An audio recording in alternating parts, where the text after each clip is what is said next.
Yeah, so today we're going to be talking about global instability. Now, I feel like Russia invading Ukraine was kind of the catalyst for all of this crazy shit happening in the world, man. I mean, the global order is really starting to crack, and I feel like for the past maybe 50, 60, maybe even 70 years, we've been kind of just stuck, or maybe just history is kind of going in slow motion, man, because we have this system that is affecting people negatively. It has such a tight grip on everything that it's preventing progress. You know what I mean? And the whole Ukraine-Russia conflict, I feel, kind of made people get back into those old geopolitical ways of thinking,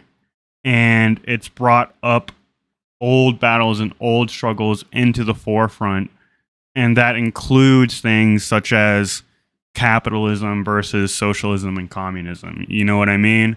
So I got a couple of articles for us to read, then we're going to go through some videos, so it should be fun. Let's go ahead and get right into it. All right, so our first article comes from Common Dreams. Worse yet to come as global civil unrest index hits all-time high. The risk of civil unrest is rising in over 100 nations, with the worst yet to come, according to an analysis published Thursday by the UK-based consulting firm Verisk Maplecroft. In December 2020, we warned of a new era of civil unrest, projecting that 75 countries would see an increase in civil unrest by August 2022. The reality has been far worse, with 120 countries witnessing an increase in risk since then.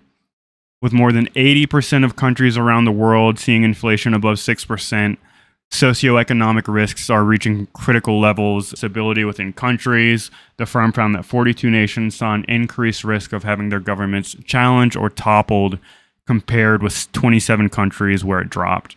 The analysis says that although the negative trend is less marked than for civil unrest, rising food and energy prices will make it more difficult for governments to manage popular discontent. The situation is so bad in places like Haiti, Myanmar, and Sudan that it's hard for them to become much worse.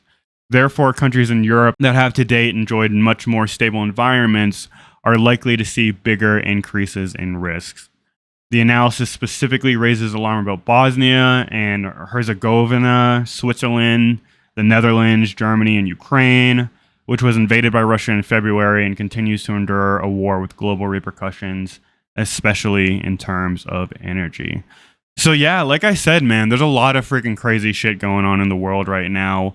I think that over the next let's say the next decade, we're going to see a lot of conflict, a lot of wars, and I think most of that is going to be over resources. You know what I mean?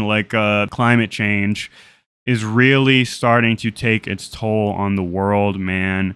And it's going to become more competitive on the global playing field because of the, restrictions that are coming. The restrictions and the lack of resources that are coming. It's going to be crazy, man. It's going to be scary. And the thing that's so devastating about it is that now the world powers are going to have to deal with these things. It's not just a third world problem. The resources are going to be stretched thin everywhere. And we already see with the Ukraine conflict how much that this instability seriously affects everything, especially in the third world, because Ukraine, I forgot the exact amount, but I think it was like 40% of the world's grain comes from Ukraine.